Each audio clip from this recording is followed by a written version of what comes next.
Bonjour à toutes et à tous.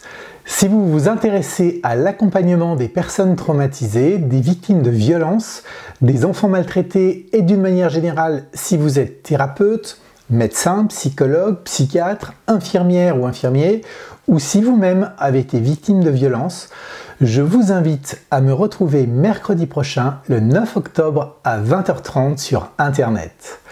J'accueillerai lors d'une webconférence d'1h30 Éric Marlien, qui est spécialiste de ces questions.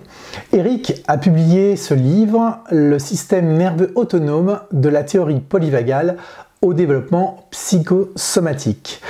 Il s'agit d'un des tout premiers ouvrages en français qui traite de la théorie polyvagale, un apport indispensable à la psychothérapie orientée sur les traumas.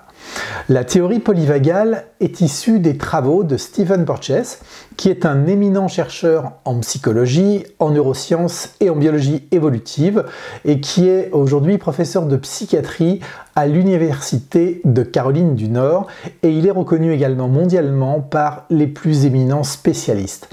Contrairement à ce que l'on a enseigné pendant des années, le système nerveux n'a pas seulement deux branches, mais bien trois, d'où son nom de système polyvagal. Et cela a une importance cruciale lorsque l'on s'occupe de traitement des traumatismes. Vous découvrirez durant ce webinaire pourquoi il est indispensable de connaître et d'utiliser les fondamentaux de cette théorie lorsque l'on travaille avec des personnes traumatisées. Car en effet, le traumatisme impacte l'individu au niveau cognitif, émotionnel et corporel.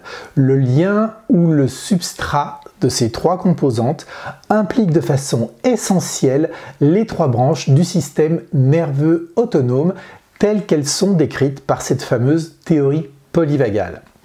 Vous découvrirez également quel est le risque majeur si on l'ignore, car négliger les modes de réponse du système nerveux autonome et ces boucles de conditionnement qui se sont créées lors des traumatismes revient à ne pas prendre en compte une composante essentielle qui sous-tend la création et l'entretien de nombreux symptômes physiques et psychologiques.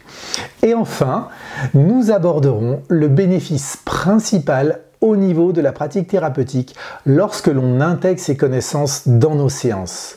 L'un des bénéfices de la théorie polyvagale est de permettre aux thérapeutes d'identifier avec précision le mode de réponse habituel ou la ligne de moindre résistance du patient en termes d'adaptation ou de désadaptation du système nerveux autonome, de lui faire comprendre que ce système est conditionné et aussi conditionnant. Il est possible alors de bâtir une stratégie thérapeutique adaptée pour remettre en pole position le patient en tant que sujet. Alors, retrouvez-nous pour en savoir plus et aussi pour poser toutes vos questions à Éric Marlien. Et si vous le pouvez, soyez présent, vous serez vraiment content. Si vous ne pouvez pas, eh bien inscrivez-vous quand même, car vous pourrez ainsi recevoir le lien de rediffusion. Cliquez juste sur le lien qui se trouve en dessous de cette vidéo et je vous dis à très bientôt, à mercredi 9 octobre à 20h30. Au revoir.